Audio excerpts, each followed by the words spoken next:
Olá, gente, muito boa noite. Chegando aqui para a nossa live de segunda-feira, já me desculpando pelo atraso.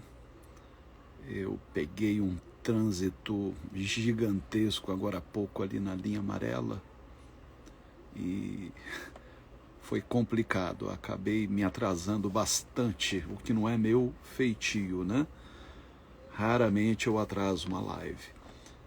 Mas eu espero que todos estejam bem, que tenham aproveitado ao máximo este feriado prolongado, né? Muita gente viajou, aproveitou aí sexta, sábado, domingo, segunda, emendou tudo.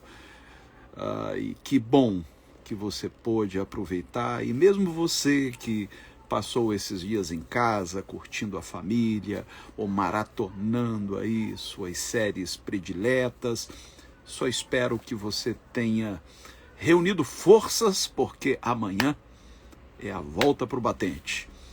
E eu tenho certeza que esse finalzinho de ano nos reserva aí muitas surpresas, muitos desafios, muito trabalho. E que bom que a gente tem trabalho pela frente, não é verdade?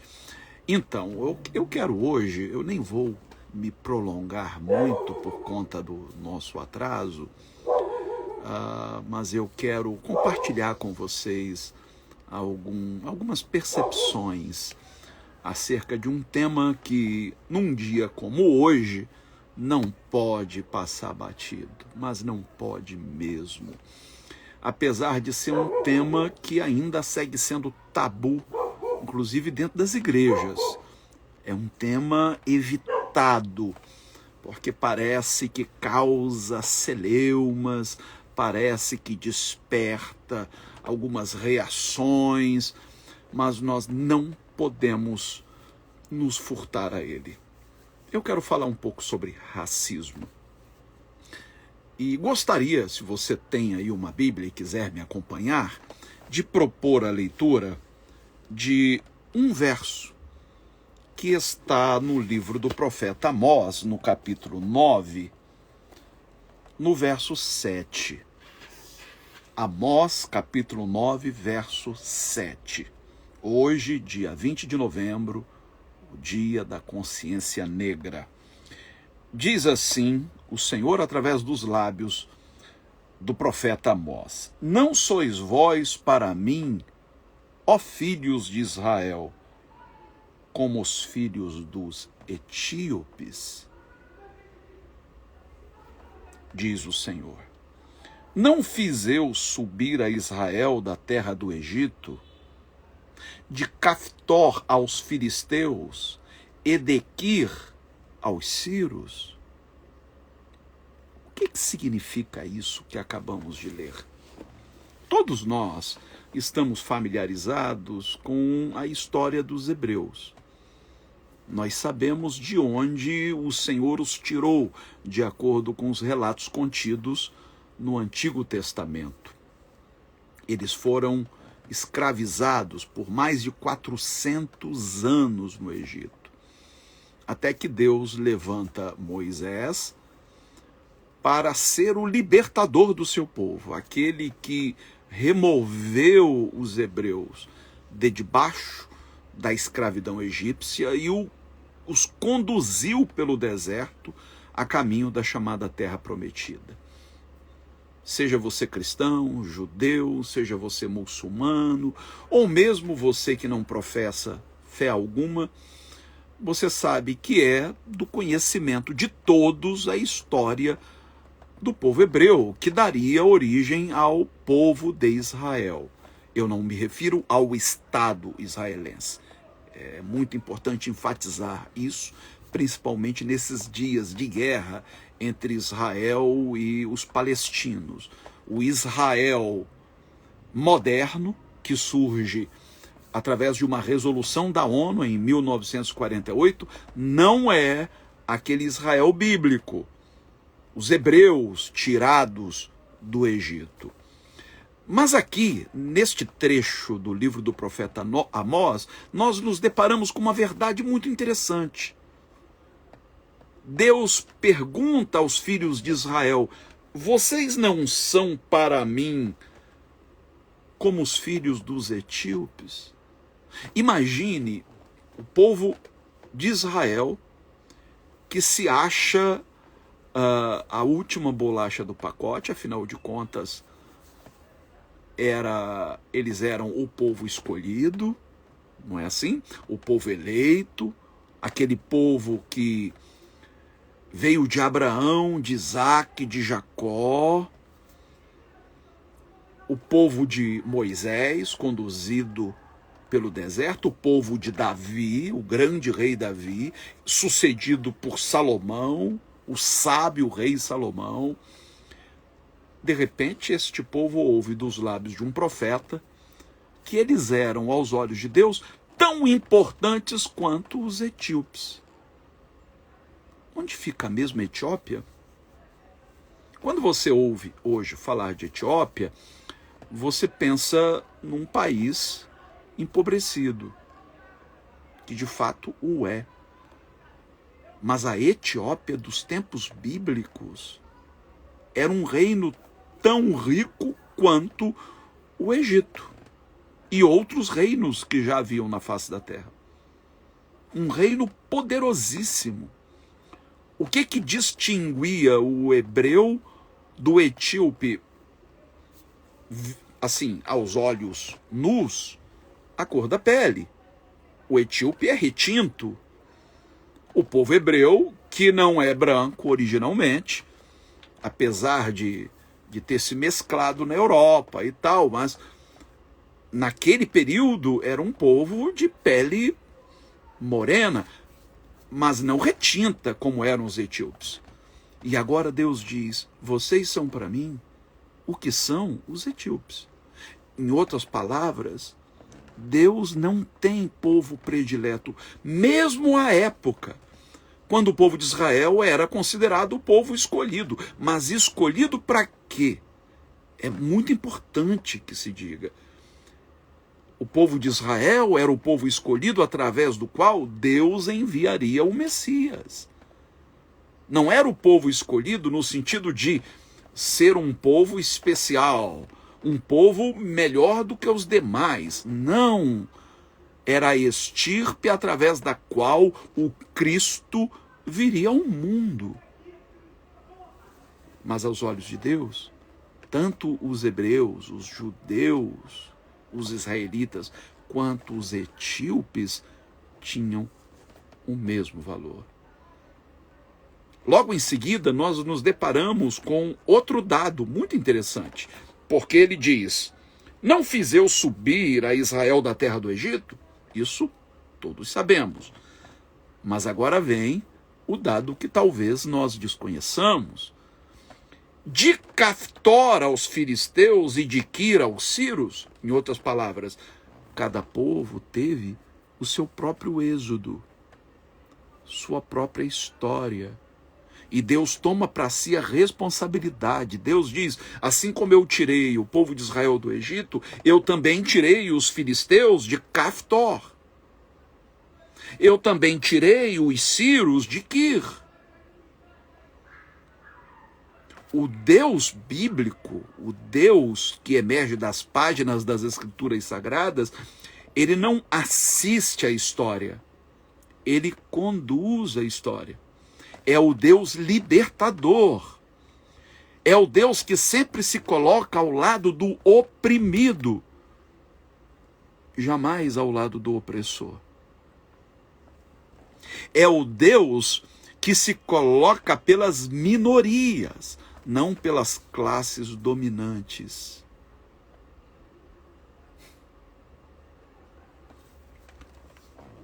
Portanto, à luz do que acabamos de ler, não há qualquer amparo bíblico para o racismo. Porque o racismo pressupõe a superioridade de uma etnia sobre as demais. E não existe essa superioridade. Todas as etnias são igualmente importantes para Deus. Agora, o racismo, ele se manifesta de diversas maneiras. Existe, por exemplo, o racismo religioso, e que muitas vezes é disseminado de maneira muito sutil, porque se esconde por trás de um discurso religioso. E é assim que aqui no Brasil, terreiros, barracões de candomblé, terreiros de umbanda, são invadidos, depredados por aqueles que dizem seguir a Cristo. Por que nós insistimos em demonizar a espiritualidade proveniente da África? Por que não fazemos o mesmo com as religiões nórdicas, ou até mesmo com as religiões orientais? Você não vê ninguém demonizar o budismo. Pelo menos eu nunca vi. Pode até ser que haja, mas eu nunca vi ninguém dizer que Buda é o Satanás. Você não vê ninguém demonizar o panteão greco-romano, dizer que Zeus é o diabo. Mas você vê muita gente se referir às entidades ou divindades cultuadas em religiões de matriz africana como sendo demônios. O nome disso é racismo. É racismo religioso. Eu não preciso demonizar a religião de quem quer que seja para fazer sobressair a minha. Aliás, neste tempo de choque entre civilizações, que nós estamos assistindo pela TV, pelas redes sociais, nós temos visto o fortalecimento da islamofobia. O que seria a islamofobia? Seria o racismo religioso ou preconceito religioso, a intolerância religiosa contra o Islã. Eu não tenho o direito de demonizar a religião de quem quer que seja. Ainda que não me seja agradável ao meu paladar, ao meu gosto particular, eu não tenho o direito de atacar a fé dos meus irmãos muçulmanos. Sim, são meus irmãos. Tanto quanto os umbandistas, os candomblecistas, os hinduístas, os católicos, os batistas, presbiterianos, são meus irmãos, porque pertencem à raça humana, à espécie humana. São espiritualidades diferentes? São propostas diferentes? São. E isso não me faz crer menos no Evangelho, de maneira alguma. Eu amo Jesus, eu amo a sua mensagem, eu abracei a mensagem da cruz, eu vejo poesia, eu vejo beleza, eu sou completamente apaixonado pelo Cristo. Mas este meu amor por Jesus não pode se traduzir em ódio pela espiritualidade alheia. Jesus não fez isso. Há outros tipos de racismos. Além do religioso, há o racismo estético. Eu postei hoje, inclusive, um videozinho do pessoal lá de Moçambique, do projeto UME, que nós temos apoiado, que acolhe as 62 meninas em vulnerabilidade social. E fizeram um trabalho muito bonito e pediram a essas meninas que escrevessem na folha numa folha de papel, adjetivos que elas recebiam dentro de casa, na vizinhança. E elas colocaram adjetivos horríveis. Feia, estúpida, feiticeira. Você chamar uma criança de 8 anos de feiticeira.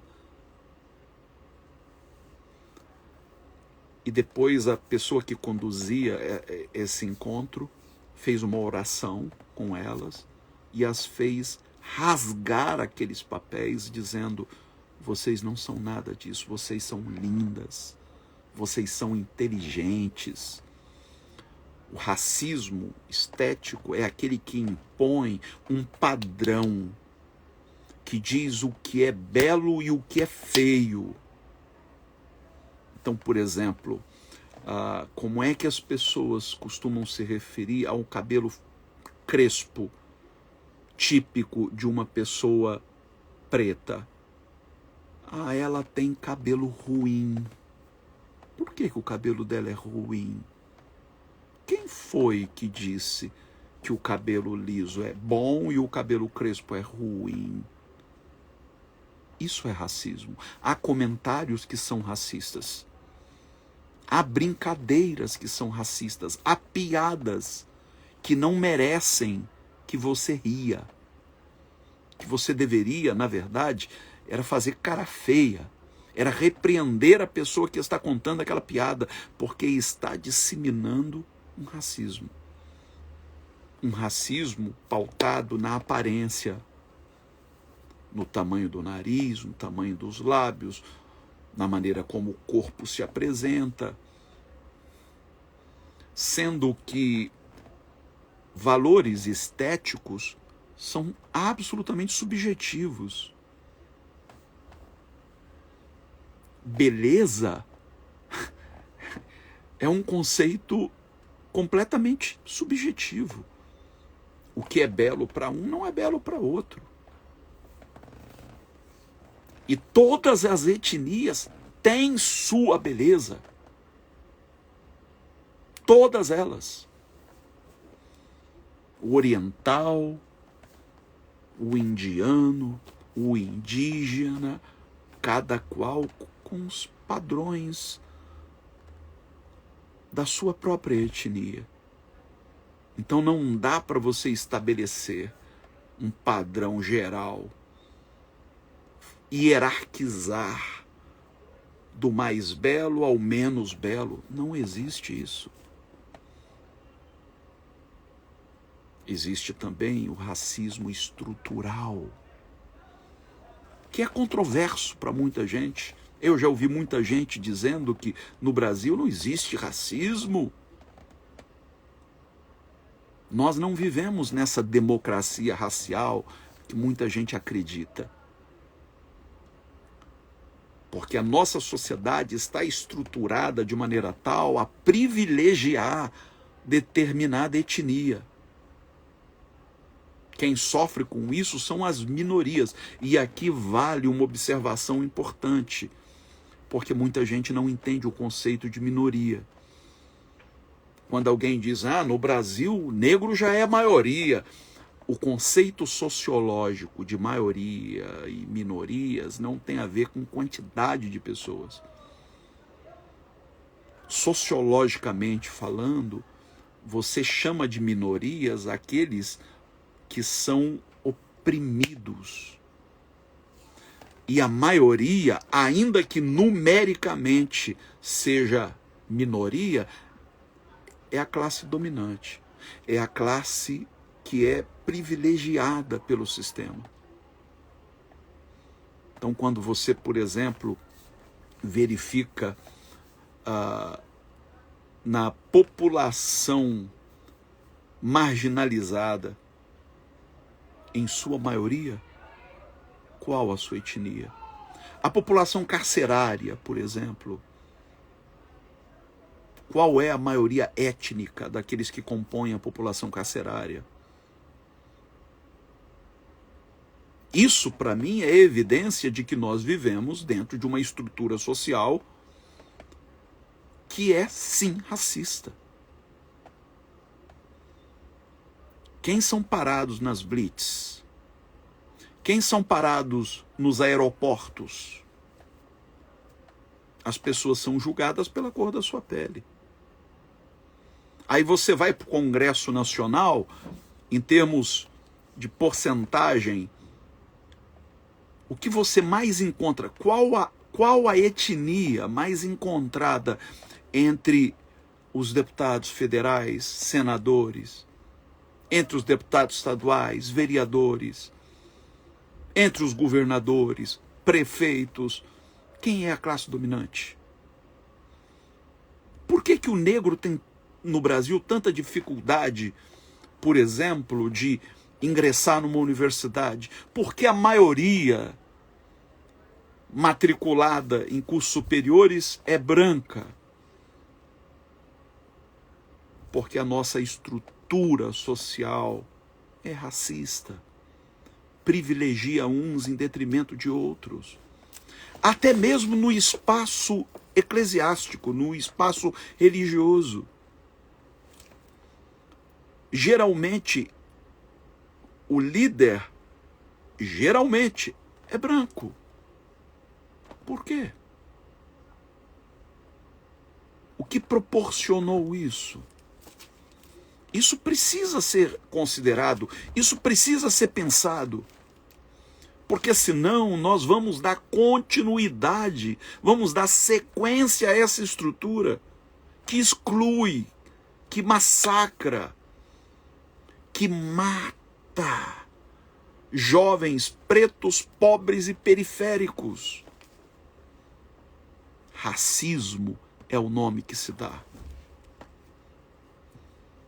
E se nós, de fato, seguimos ao Cristo dos evangelhos, não adianta você apenas não ser racista, você tem que ser antirracismo, você tem que se pronunciar, você tem que confrontar o racismo, você tem que denunciá-lo.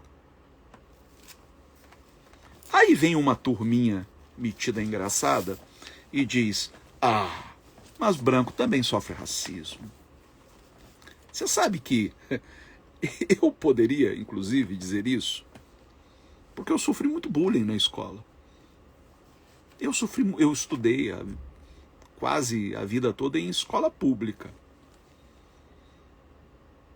Eu sofria bullying por conta da religião e até por conta da cor da minha pele, que eu era o branquelo da turma.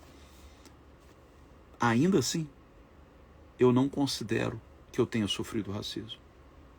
Não existe racismo reverso.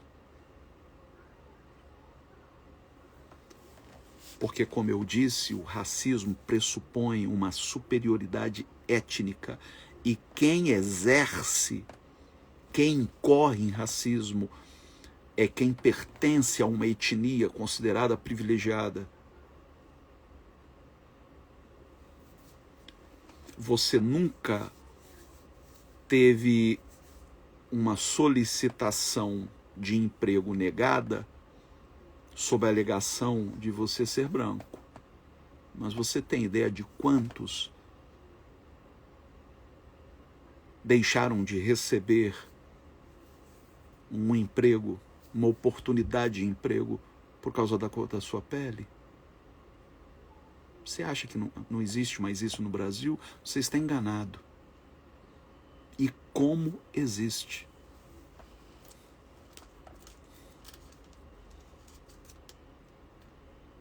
Racista é aquele que desdém de alguém por pertencer a uma etnia que ele considera inferior à dele.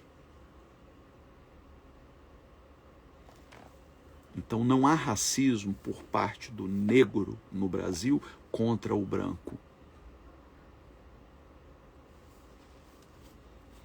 Um exemplo disso, extraído das Escrituras Sagradas. Moisés pertencia a uma etnia escravizada pelos egípcios. Só que ele foi criado no palácio. Você conhece a história. Ele foi encontrado à deriva dentro de um cestinho, preparado por sua mãe, lançado no rio. e foi encontrado pela filha de Faraó. Então ele foi criado no palácio, a pão de ló, como se fosse um egípcio.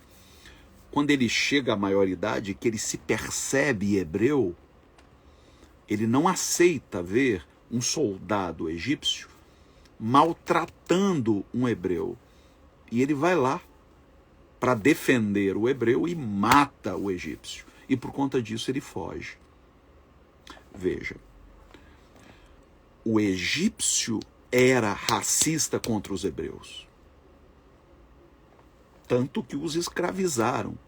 O texto é claro, diz que o faraó disse, bem, se nós não fizermos alguma coisa, esse povo vai se tornar tão numeroso na face da terra que daqui a pouco vai tomar o poder.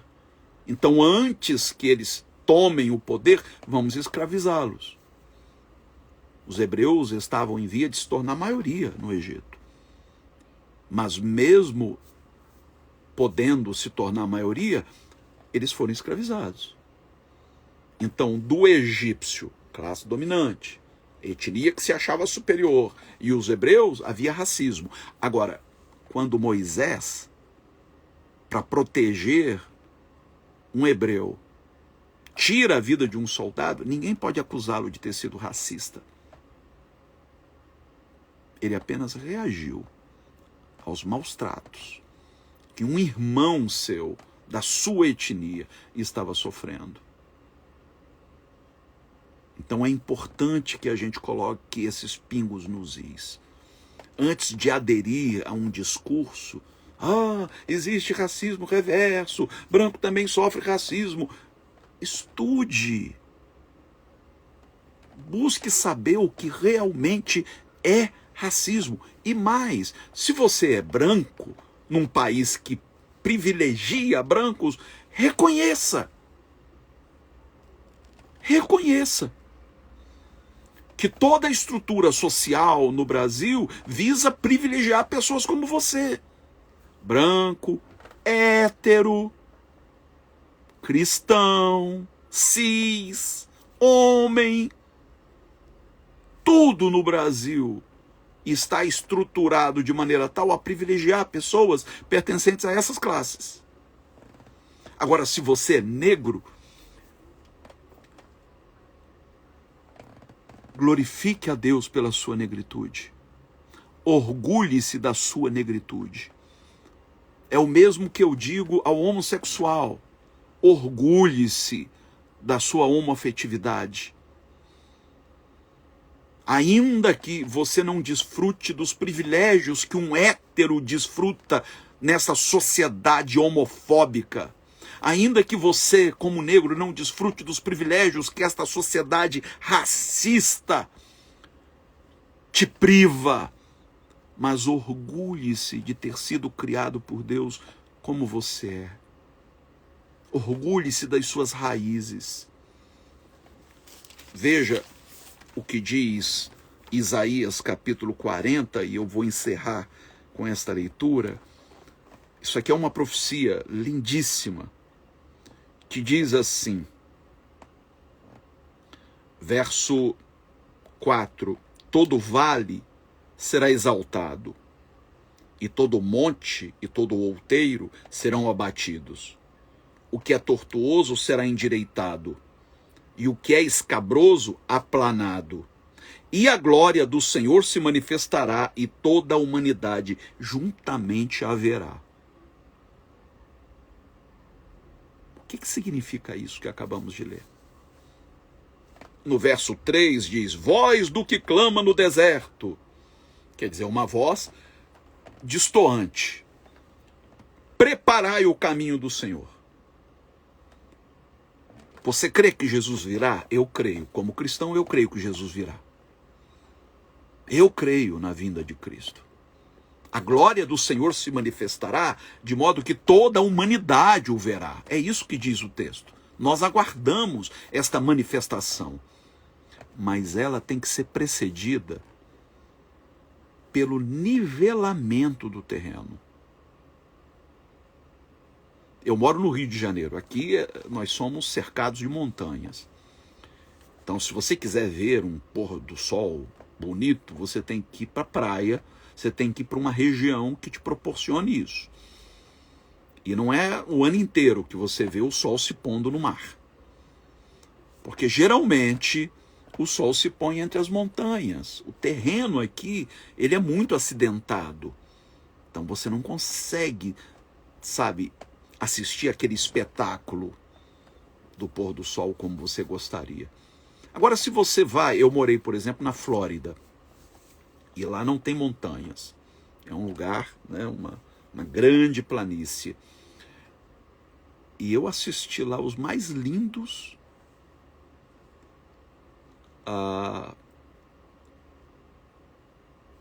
me faltou a palavra e eu não quero incorrer num erro de português. Eu sou muito chato comigo mesmo. É que tem uma palavra em inglês que me ocorreu, que é o sunset, né, que é o pôr do sol. Alguns dos mais lindos eu assisti na Flórida, justamente porque o terreno era nivelado. O que eu quero dizer com isso?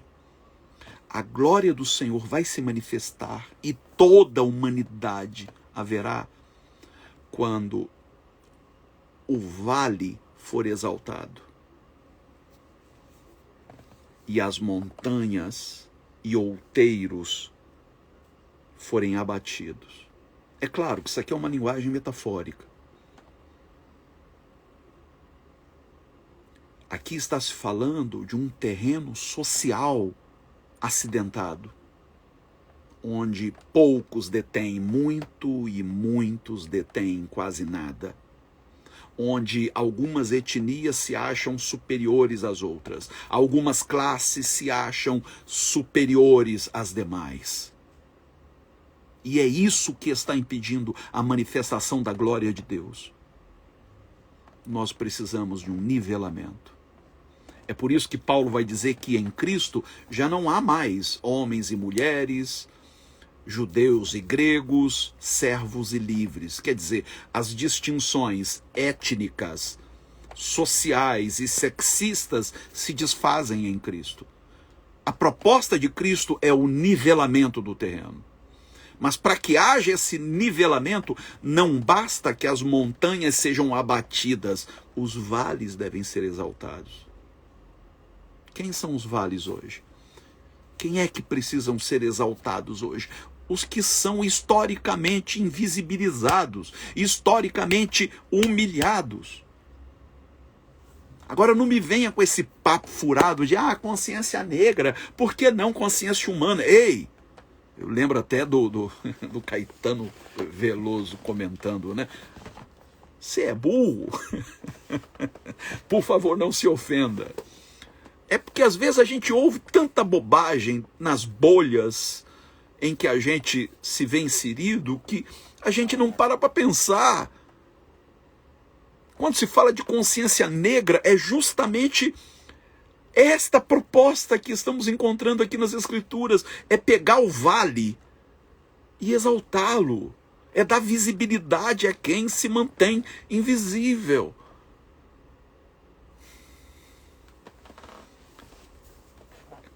Eu lembrei da proposta aí de um deputado desses de extrema direita. Nós vamos fazer o dia dos héteros, do orgulho hétero. Oh, meu Deus, me dá paciência. O dia do orgulho hétero, como se o hétero já não fosse privilegiado.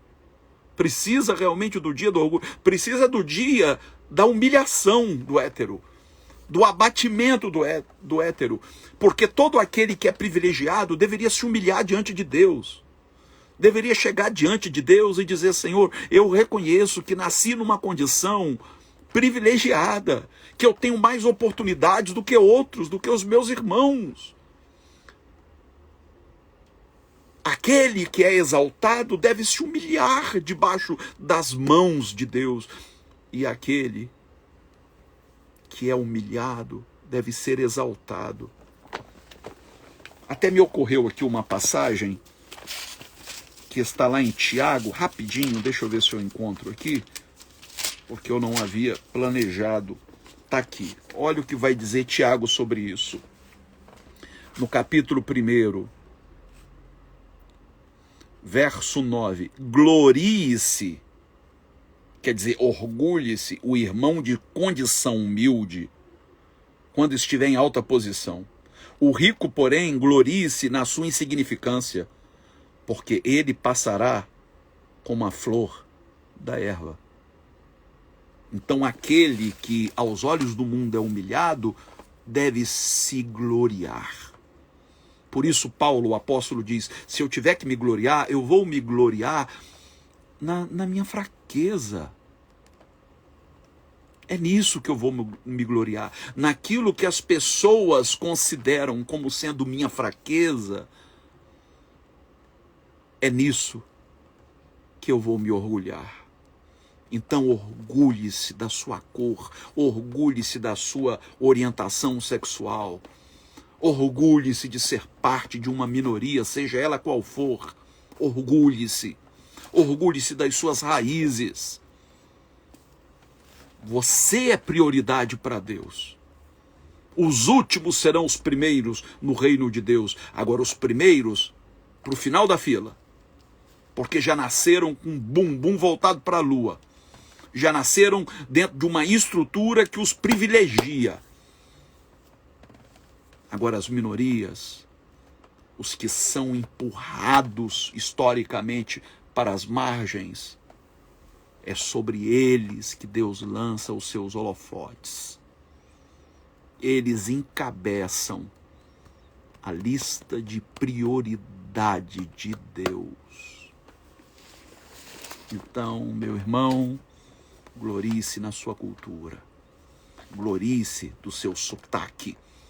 Aqui no Brasil, por exemplo, ainda existe muita xenofobia contra os irmãos do Nordeste. Você, nordestino, glorie-se por ser nordestino. Agora, se você nasceu numa região privilegiada, humilhe-se diante de Deus e reconheça: Senhor, muito do que eu consegui não foi nem pelo meu talento, é porque eu nasci numa região onde a minha classe é privilegiada. Ninguém tem culpa de nascer na região A ou B. Ninguém tem culpa de nascer numa família evangélica, católica, kardecista. Ninguém tem culpa. Então aqui a questão não gira em torno de culpa. Esquece a culpa. Coloque-a de escanteio. Aqui a questão envolve consciência.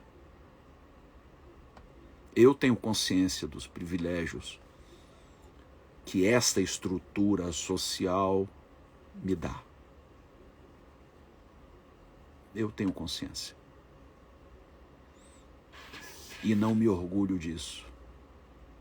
Porque eu sei que se eu tivesse outra cor de pele, ou se eu professasse uma fé de matriz africana, ou se eu houvesse nascido noutra região, eu não teria muitas das facilidades que eu tive. Se eu fosse homoafetivo em vez de hétero, se eu fosse trans em vez de cis, certamente eu teria encontrado muitas dificuldades que eu não encontrei. Talvez você diga: pastor, você está reclamando? Você está reclamando de barriga cheia? Você está doido? Você tinha que agradecer a Deus. Você sabe como os judeus da época de Cristo agradeciam a Deus a cada manhã?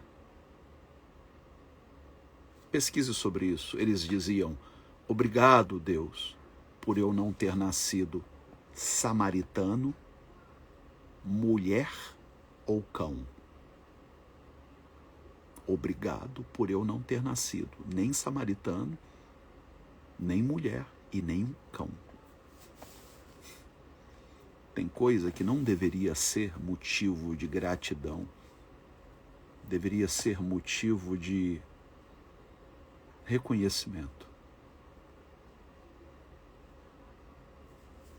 E se você tem algum privilégio, use-o para abençoar a outros e não para obter vantagens.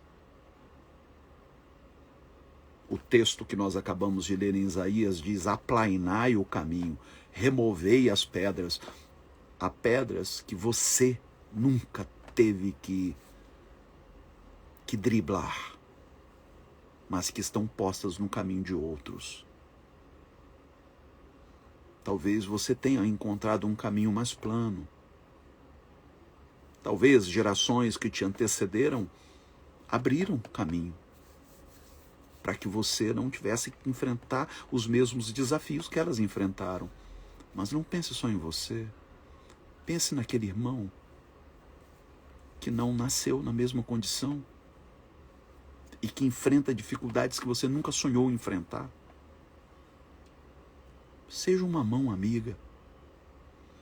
Desça desse pedestal. Abandone essa presunção de superioridade, porque uma coisa é ter privilégio, outra coisa é se achar superior. Você não é superior. Você só vive dentro de uma estrutura que é injusta, que privilegia uns em detrimento de outros, mas isso não te faz melhor do que eles. Você não é melhor do que eles. Todos somos dependentes desta mesma graça que superabunda na vida de quem é humilde diante de Deus, apesar dos privilégios que tem. Bem, nós poderíamos nos estender um pouco mais, mas eu gostaria de orar com vocês. E eu gostaria de orar por um mundo mais justo, por um mundo cujo terreno fosse aplainado, onde todos tivessem a mesma oportunidade, onde esse discurso meritocrático que está em voga nos últimos tempos perdesse o sentido. Se tem uma mentira que infelizmente tem encontrado espaço no coração de muita gente, inclusive de cristãos, é a tal da meritocracia.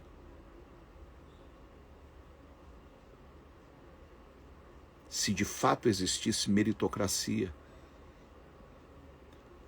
não haveria gente pedindo dinheiro nos sinais. Não haveria gente morando sob pontes e viadutos. O que existe é injustiça.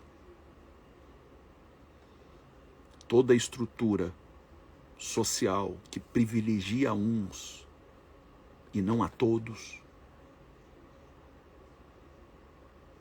é contrária ao reino de Deus. Por isso Jesus ensinou que buscássemos em primeiro lugar o reino de Deus e a sua justiça. Geralmente a ênfase recai no reino de Deus, porque a gente confunde reino de Deus com igreja. Então, na cabecinha de muito irmãozinho, buscar o reino de Deus é não faltar o culto de domingo. Não deixar de entregar o dízimo.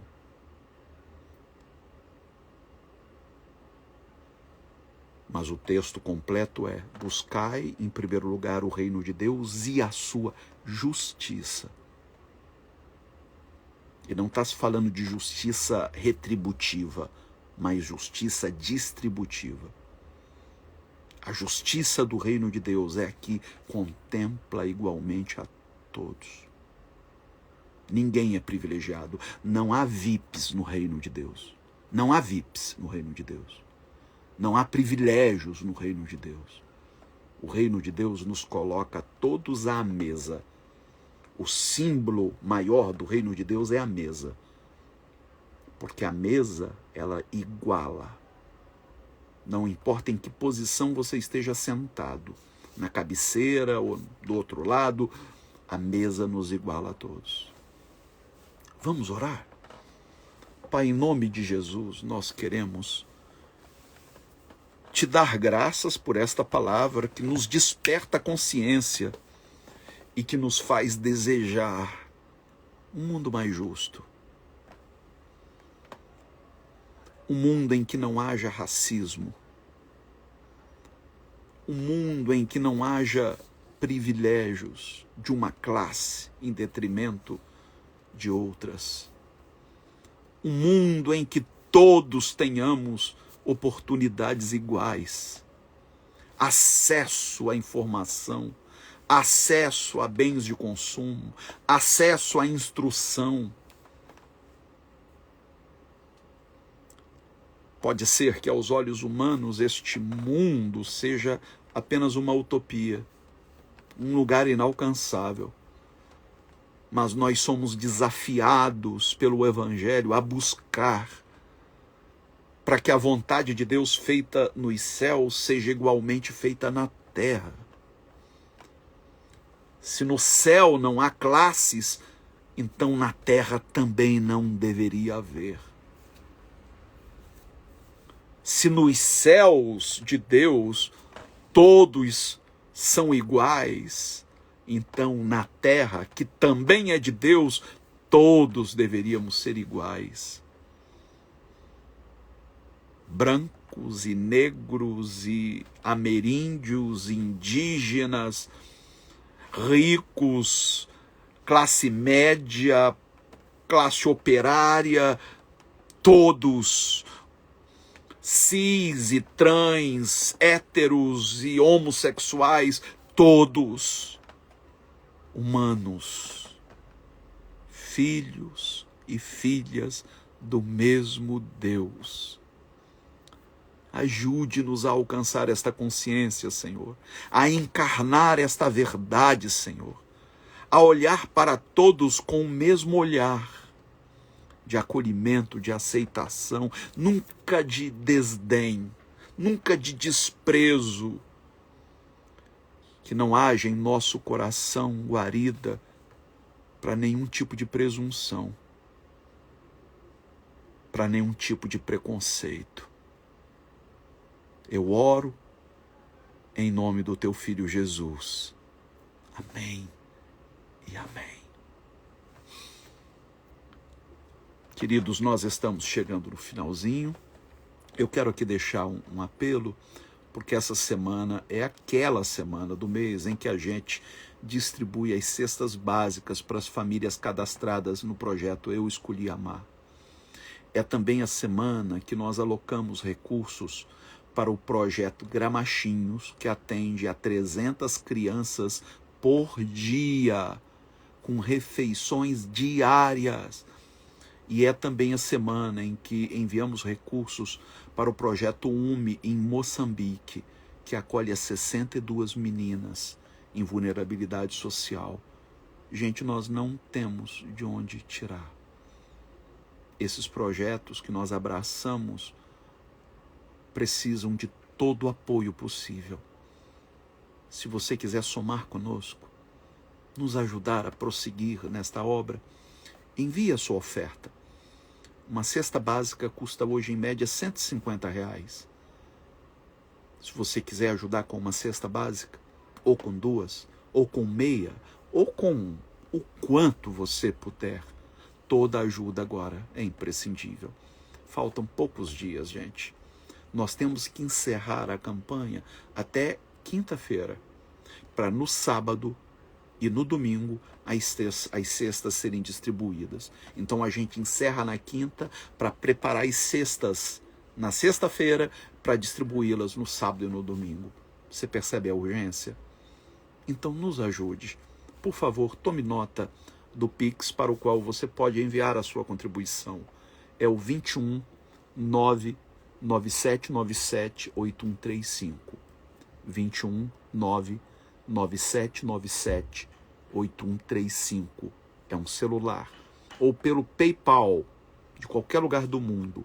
Hermes C. Fernandes. Hermes C. Fernandes, tudo junto, @hotmail.com. Posso contar com você? Posso mesmo? Chega junto. Juntos nós podemos muito mais. Tá bom? Gente querida, beijo no coração. Quando eu terminar agora, esta live vai ficar na minha timeline. Posso pedir um favor a você? Esses últimos dias eu tenho tido dificuldade com com a plataforma. Muita gente me procurando, dizendo, eu não tenho recebido a notificação, tal.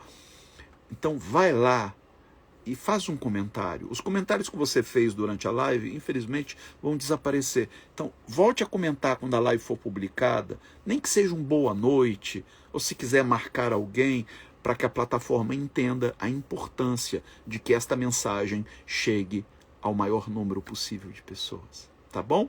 Então, um ótimo dia da consciência negra para vocês, que já está no finalzinho, mas que esta consciência nos acompanhe por todo ano, por toda a vida. Deus abençoe a todos. Amo vocês.